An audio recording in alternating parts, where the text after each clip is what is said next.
A very good evening to all of you, my dear kids. I am Manisha Das on behalf of eTuition family. Welcome you all to today's class. Let me remind you that our eTuition family is providing quality education for a better tomorrow. So don't forget to be a part of our family. So my dear class 10 students, today we are going to start a new chapter, that is chapter 15 of your book, Our Environment. Okay. So in today's part, we'll be discussing about what is environment, what are the different components of our ecosystem, who are producers, who are consumers, and how we are affecting our environment and how we will take care of our environment. Okay. So let's get started. So in today's part, we'll be discussing about ecosystem, components of ecosystem, what is food chain, food web, anthropic level, energy flow in the ecosystem, and what is 10% law, biomagnification, and care for the environment. Okay. So basically what is ecosystem? तो बच्चों you have seen ना हमारे आसपास में okay in our surrounding we have different types of components. कुछ living components होते हैं, कुछ नॉन लिविंग कंपोनेंट्स होते हैं and we interact with each other, right. तो हम क्या करते हैं, हमारे नॉन लिविंग कंपोनेंट्स के साथ हम जो लिविंग कंपोनेंट्स है वी इंटरैक्ट, है ना. तो ये जो पूरा प्रोसेस होता है ना इंटरैक्शन का, that is called as ecosystem, the system of interaction between the living components and the non living components और the living components between themselves is called as ecosystem. So all the interacting organisms in an area together with the non-living constituents of the environment form the ecosystem. जैसे कि in the picture you can see water plants are there, okay, water is there and some living organisms are there.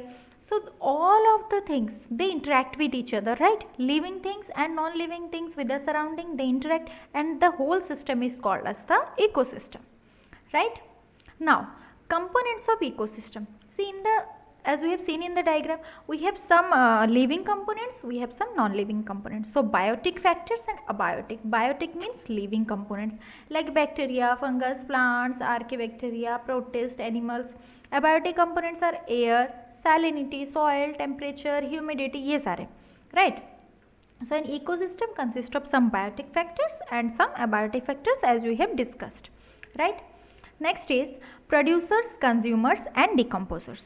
तो producers क्या होते हैं, जो produce करे, जो हमें कुछ produce करके दे, like plants. Plants हमें क्या खाना बना के देती है, so they are producers. Consumers, who are consumers, जो सिर्फ खाना जानते हैं, like us, we animals, we are consumers. और decomposers क्या है, जो डिकम्पोज करते हैं वेस्ट प्रोडक्ट को, राइट. सो ये देखो प्रोड्यूसर क्या है, प्लांट. फिर कंज्यूमर के डिफरेंट कैटेगरीज आ जाते हैं, primary consumer, secondary consumer, tertiary consumer, right. So according to the manner in which they obtain their substances from the environment, environment से कौन कैसे सब्सटेंस को लेता है और कौन प्रोड्यूस करता है, उसके हिसाब से we have classified them. So producers they will produce, right, and consumers they will consume, decomposers they will decompose the waste products, right. Okay, now next is producers. As I have told you, green plants are producers. They make food for us by the process of photosynthesis. That's why they are called as producers. Now consumers, consumers कौन है, we animals are consumers because we consume directly or indirectly from the plants, right. तो directly कौन, like herbivores, वो क्या करते हैं, direct plants को खाते हैं. एंड कार्निवोर्स, वो किसको खाते हैं, हर्बीवोर एनिमल को खाते हैं, because the herbivores are dependent on the plant, so they are indirectly. तो the way they use to eat, the mode of nutrition, they are called as herbivore, carnivore and omnivores, right. Okay, now so consumers, see herbivore, carnivore, omnivore, scavengers, those who eat the dead organisms, right. Herbivore only eat the plants. See the rabbit is saying yummy salads. Carnivores only eat animals. Omnivores eat both plants and animals. Scavengers eat the dead organisms.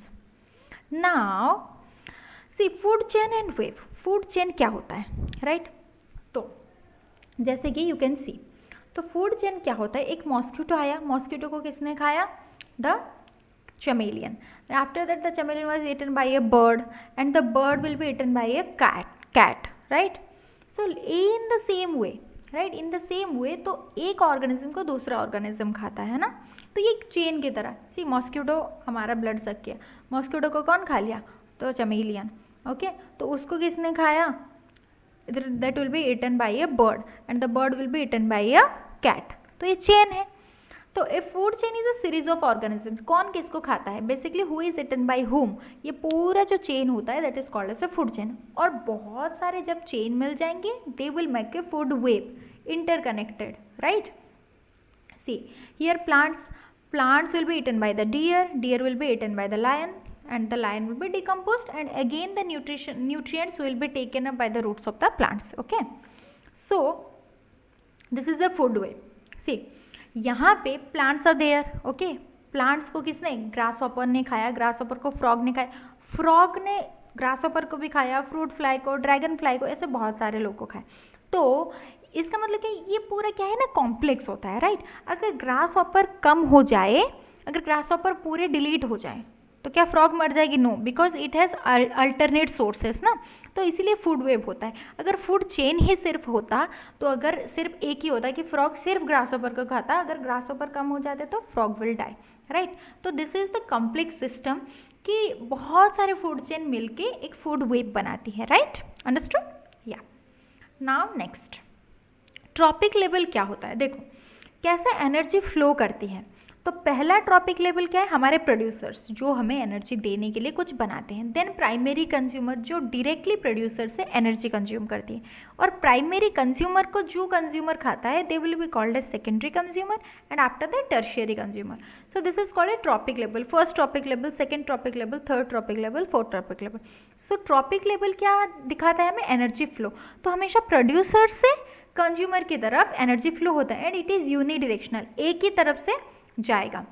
सी, जैसे grass को rabbit खाएगा, rabbit को तो grass नहीं खा सकता ना, क्योंकि ये अपवर्ड डायरेक्शन में हमेशा एनर्जी फ्लो होता है, राइट।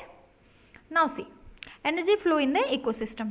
सी सन, ठीक है, सन ने 100 जूल का एनर्जी दिया, किसको, प्लांट को। प्लांट ने कितना एब्जॉर्ब किया, उसका 10% से पाएगा, और 990 क्या हो गया, लॉस्ट हो गया एनवायरनमेंट में। बहुत सारे प्रोसेसेस चलते हैं ना हमारी बॉडी में, रेस्पिरेशन, डाइजेशन, ये सारे चलते हैं। देन 10 जूल आया।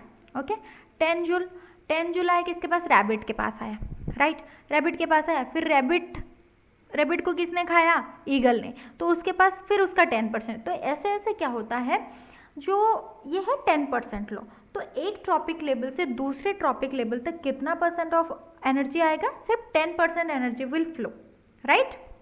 Yes, so the ultimate source of energy is solar energy. तो सोलर एनर्जी से प्रोड्यूसर यानी कि हमारे प्लांट फोटोसिंथेसिस की मदद से they will make food, and from there herbivores and then carnivores and the scavengers they will get. So basically question आता है कि हमारा जो ट्रॉपिक लेवल है, ईच ट्रॉपिक लेवल में कितना जाता है, only 10% of the energy will flow to the next level. Okay, this is called as the 10% law of transfer of energy from one trophic level to the next. किसने दिया था ये, Raymond लिंडेमैन इन 1942, right. तो यहाँ पे देखो सनलाइट 100% था, producer के पास 10% पहुंचा, फिर प्राइमरी कंज्यूमर के पास कितना पहुंचा, 1%, फिर सेकेंडरी कंज्यूमर उसका 10%, 0.01। तो ऐसे होते होते होते होते क्या हो जाएगा। तो इसीलिए होता है ना, जो हमारे लेवल होते हैं ना, तो ट्रॉपिक लेवल सिर्फ 4 या 5 तक जा सकते हैं। क्यों? क्योंकि अगर 0.001% एनर्जी में क्या कोई जिंदा रह सकता है, नो, राइट। तो इसीलिए क्या होता है, 5 ट्रॉपिक लेवल के बाद, 5th ट्रॉपिक लेवल के बाद और ट्रॉपिक लेवल हमें नहीं मिलेगी। This is the reason for that. Okay, now next is biomagnification. आपने ना ये सुना होगा, पहले ना DDT स्प्रे होता था मच्छरों को मारने के लिए, राइट। लेकिन अभी उसको बैन कर दिया गया है। क्यों? क्योंकि जो DDT है ना, इट इज़ नॉन बायोडिग्रेडेबल, ये एनवायरनमेंट के साथ मिक्स नहीं होता। तो क्या होता है, जब हम स्प्रे करते हैं, यह करेगी वाटर के थ्रू वाटर बॉडीज में आके मिल जाती थी, और वाटर बॉडी में जो छोटे छोटे प्लैंक्टन्स होते हैं, वाटर प्लांट्स, वो क्या कर लेगी, अपने बॉडी में ले लेगी। फिर ये जो प्लांट्स को जो खाती है, छोटे छोटे मछलियाँ, उनके बॉडी में जाएगी, और छोटे मछली को और बड़ी मछली खाती है, उनके बॉडी में जाएगी। तो ऐसे धीरे धीरे DDT का अमाउंट बढ़ते बढ़ते बढ़ते बढ़ते कहाँ तक पहुँचेगा, जो फिश ईटिंग बर्ड होते हैं उनके पास पहुँच जाएगा। जिसकी वजह से क्या होता है, ये जो अनवांटेड जो केमिकल्स होते हैं, ये बहुत ज़्यादा एक्यूमुलेट हो जाते हैं बॉडी में और हार्मफुल होते हैं। फॉर एग्जांपल, उस फिश को हम इंसानों ने खाया, हमारे बॉडी में DDT आके पहुंच गई ना, ये नॉन बायोडिग्रेडेबल है, which will cause serious disease among us, है ना। और इस डीडीटी की वजह से ही, और जो पेस्टिसाइड्स वगैरह हैं इनके वजह से, ये जो बर्ड्स होते हैं ना, उनका जो कैल्शियम का शेल होता है ना, कैल्करस शेल होता है उनके जो अंडों का, वो बहुत पतले हो रहे हैं। Understood. So the cumulative increase in the concentration of persistent substance like pesticide, metal, ये सारे इनका अगर अमाउंट बढ़ जाता है फूड चेन में तो उसे मैग्निफिकेशन, बायोमैग्निफिकेशन बोला जाता है, राइट। तो हम ऐसा क्या करते हैं कि हमारे एनवायरनमेंट को क्या होता है, नुकसान होता है। किसकी वजह से? ओजोन लेयर डिप्लेशन हो रहा है। किसकी वजह से? हमारी वजह से। We are causing so many pollution, है ना। और वेस्ट डिस्पोजल हमने सही से नहीं किया, इसके वजह से एनवायरनमेंट में पॉल्यूशन हो रहा है। तो उसके लिए हमें क्या क्या करना चाहिए? पहला तो आता है कि ओजोन लेयर है क्या। Ozone layer is basically a protective layer which protect us from our harmful UV radiation of the sun, right। लेकिन let me tell you, ozone layer हमारे बॉडी के लिए अच्छा नहीं है, right. It is not good. Ozone layer basically क्या होता है, oxygen molecule with a only oxygen atom, वो दोनों मिलके ओजोन बनाते हैं, राइट। तो ओजोन इज डेडली पॉइजन। लेकिन ये जो एटमॉस्फेयर के अपर लेवल में ये बहुत इंपॉर्टेंट फंक्शन परफॉर्म करता है, जो कि ये क्या करता है, एक शील्ड, एक कवरिंग की तरह हमारे अर्थ को सन के यूवी रेडिएशन से हमें बचाता है, राइट। और इसका डिप्लेशन क्यों हो रहा है? देखो कि जो CFCs है ना, क्लोरोफ्लोरोकार्बन, जो कि क्या है, रेफ्रिजरेटर से आते थे, फायर एक्सटिंग्विशर से आते थे, और ये क्या करे, ओजोन के लेयर में होल्स बना रही थी। और जिसकी वजह से UNEP ने, यूनाइटेड नेशन एनवायरमेंटल प्रोग्राम ने बैन कर दिया कि ऐसे रेफ्रिजरेटर नहीं बनेंगे जो CFC देता हो। तो अभी CFC फ्री रेफ्रिजरेटर बनाने के लिए ये रूल बनाया गया है, ठीक है। और क्या हम कर सकते हैं? ये तो ओजोन की बात गई।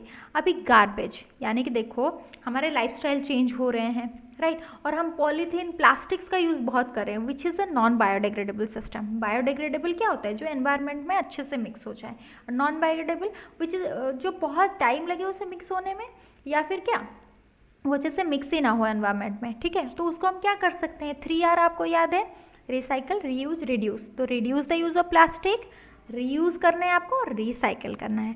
तो इसीलिए हम जो भी वेस्ट प्रोडक्ट्स, हमारे daily house hold product, daily work से जो भी वेस्ट आ रहे हैं, उसको भी इधर उधर ना फेंक के कहाँ पर, डस्टबिन में फेंकना है। And we should always prefer the 3Rs, reduce, reuse and recycle, okay. जैसे कि मैं आपको एक स्टोरी बताऊं डिस्पोजेबल कप्स का। पहले होता था ना, चाय किस में पीते थे, एक प्लास्टिक ग्लास आता था, उसमें सब पीते थे। तो प्लास्टिक का यूज़ बहुत होने लगा और पॉल्यूशन बढ़ने लगा। फिर उसके बाद क्या आया, कुल्हड़ वाली चाय आई ना, कुल्हड़, जो मिट्टी के ग्लासेस होते हैं, ठीक है। तो मिट्टी के ग्लासेस इतनी बनने स्टार्ट हो गई कि जो टॉप सॉइल का लेयर था ना, वो कम हो गया। फिर उसको भी बैन कर दिया गया। अभी कौन आया, क्या आया अभी आया हमारा पेपर कप, जिसको हम क्या कर सकते हैं, वो बायोडिग्रेडेबल है, वी कैन यूज़ दैट, है ना। तो इसी तरह छोटे छोटे स्टेप ही हमारे एनवायरनमेंट को बचा सकता है, right. So now goods time, it is our collective and individual responsibility to preserve and tend to the world which we all live. हम जो, हमारे जो अर्थ है, हमारी भी तो कुछ रिस्पॉन्सिबिलिटी बनती है ना। अर्थ हमें बहुत कुछ देता है, तो उसको हेल्प करने के लिए we should preserve it, right. ये हमारी रेस्पॉन्सिबिलिटी है, हम कैसे उसका केयर लें, right, okay. So with this I would like to request you be a part of our eTuition family. Don't forget to watch, like, share and subscribe to our channel. Till then, stay safe, stay happy, and thank you. Happy reading.